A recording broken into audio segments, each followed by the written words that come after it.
এজন চালকৰ জীৱনলৈ নামি আহিছে ঘোৰ অমানিশা।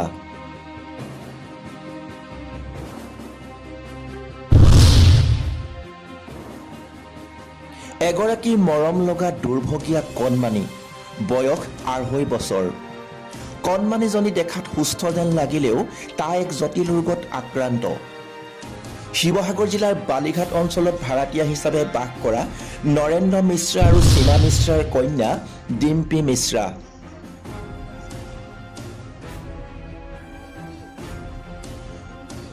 পিতৃ পেছাত এজন চালক। কোনোমতে দুবেলা দুমুঠি খাই জীয়াই আছে পৰিয়ালটো। থাকিবলৈও নিজা বাসগৃহ এটিও নাই। ভাড়াঘৰতেই জীৱন অতিবাহিত কৰিছে। এতিয়া পিতৃ মাতৃৰ যেন কৰুণ বিননি। নিজৰ কণমানি সন্তানটি এক ভয়াৱহ জটিল ৰোগত আক্ৰান্ত হৈ পৰিছে। এই কণমানিটিৰ উন্নত চিকিৎসাৰ বাবে এতিয়া যথেষ্ট ধনৰ প্ৰয়োজন। কিন্তু চালকৰ বৃত্তিত নিয়োজিত হৈ ভাড়াতীয়া জীৱন অতিবাহিত কৰা এইগৰাকী পিতৃয়ে কেনেকৈ নিজ কন্যাৰ উন্নত চিকিৎসা কৰাব? মাইনাগৰাকী দেউতাক কি হৈছে ছোৱালীজনী? হাৰ্টত ফুটা হৈছে ছাৰ। হাৰ্টত ৩ জোপা ফুটা হৈছে। মোক কেডিয়াই প্ৰথমে ধৰিছিলে। কেডিয়াই ধৰাৰ পিছত মোক লিখি দিলে, FI কৰি দিলে। FI কৰাই দিয়াৰ পিছত চিভিলত লৈ গ'লোঁ। চিভিলত এসপ্তাহ থ'লে। এসপ্তাহ থোৱাৰ পিছত মোক পঠিয়ালে। তাৰপিছত আকৌ বেমাৰটো আকৌ তেনেকুৱা হৈছে। আকৌ গ'লোঁ, আকৌ থ'লেগৈ, দুদিন থ'লে। আকৌ মোক চিভিল এৰিয়া ডাঙৰ চিভিলত পঠিয়ালে। চিভিলত পঠিয়াই দিয়াৰ পিছত মানে চিভিলত এতিয়া এক্সাৰচাইজ কৰাৰ পিছত ধৰিলেগৈ বেমাৰটো হাৰ্টত। ক'ৰ পৰা প্ৰয়োজনীয় ধন পাব? এই কণমানিগৰাকীৰ চিকিৎসা অতি সোনকালে কৰাৰ পৰামৰ্শ দিছে চিকিৎসকে। নহ'লে এই কণমানিগৰাকীৰ জীৱনলৈ নামি আহিব পাৰে ঘোৰ অমানিশা। মাইনাটো আমিতো গম পোৱা নাছিলোঁ, অকল কান্দি থাকে। তাৰপিছত আমি মেডিকেল লৈ যোৱাৰ পিছত নাজিৰাত দেখাইছোঁ। নাজিৰাত তেওঁলোকে কৈছে পেটৰ বিষ হৈছে বুলিকে দৰৱ দিছে। খুৱাই পিনি একো আৰাম পোৱা নাই। তাৰপিছত শিমলগুৰিত দেখাইছোঁ।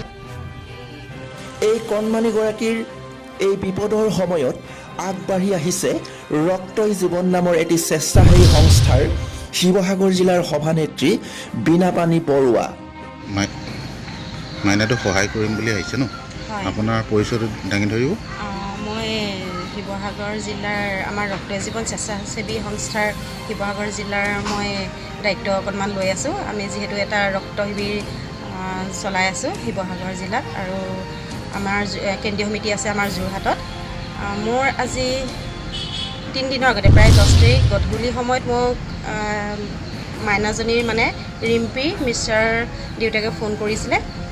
ক'ৰ পৰা কেনেকৈ নাম্বাৰ পালে নাজানো, মই চিনিও নাপাওঁ। ফোন কৰিছিলে মোক, তেতিয়া কৈছিলে কেঁচুৱাটোৰ বিষয়ে সম্পূৰ্ণ। কেঁচুৱাটোৰ কিবা হাৰ্টত ফুটা 3টা আছে বুলি ক'লে। তেতিয়া মোৰ বহুত দুখ লাগিছিলে। তেতিয়া মই কৈছিলোঁ, অলপ ব্যস্ত আছিলোঁ যদিও তেতিয়া মই কৈছিলোঁ যে যেনেকৈ যি পাৰোঁ আমি সহায় কৰিম।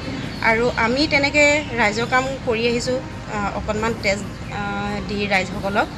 মই এতিয়া বিচাৰিছোঁ, মই নহয় আমাৰ শিৱসাগৰৰ সকলোবাসীকে মই এটাই অনুৰোধ কৰিছোঁ, এই কণমানিজনীক আপোনালোকে অকণমান সহায় কৰি চৰকাৰী সাহাৰ্য পাবলৈ আপোনালোকে সহায় কৰক। নিউজ চেনেলৰ যোগেদি আপোনালোকৰ হেল্ল' অসমৰ পৰা মই অকণমান সহায় দিব বিচাৰিছোঁ কেঁচুৱাজনীৰ কাৰণে। এই আপোনালোকৰ যোগেদিয়ে হয়তো আমাৰ চৰকাৰী সাহাৰ্য পাবলৈ সক্ষম হ'ব বুলি মোৰ আশা কৰিছোঁ। ষ্টেন চাৰিআলিত লৈ গৈছোঁ। তেওঁৱে চাই পিনি কৈছে বাচ্চাটোৰ হাৰ্টৰ প্ৰব্লেম আছে। তাৰপিছত হাৰ্টৰ প্ৰব্লেম আছে, তোমালোকে ইমাৰ্জেঞ্চি লৈ যোৱা ডিব্ৰুগড়। সেয়ে আমি ডিব্ৰুগড় লৈ গৈছোঁ। ডিব্ৰুগড় নিছোঁ। ডিব্ৰুগড় নিয়াৰ পিছত তাত ৰাখিছে। সেই মানৱ দৰদী ব্যক্তিসকল, আপোনালোকো আগবাঢ়ি আহক আৰু এই কণমানিগৰাকীৰ জীৱনলৈ হাঁহি বিৰিঙিয়াই আনক। সদাশয় ব্যক্তিয়ে কণমানিজনীৰ সন্দৰ্ভত পিতৃৰ মোবাইল নম্বৰ 8011193766 8011193766 নম্বৰত যোগাযোগ কৰি সহায়ৰ হাত আগবঢ়াওক। হেল্ল' অসমৰ এটাই কামনা, মানৱ জীৱনৰ বাবে মানৱতা এতিয়াও জীয়াই আছে। মানৱতাই হৈছে পৰম ধৰ্ম। এই ধৰ্মত আপুনিও অংশ লওক। হাঁহচৰাৰ পৰা মুকুল বাইলুঙৰ ৰিপৰ্ট, হেল্ল' অসম।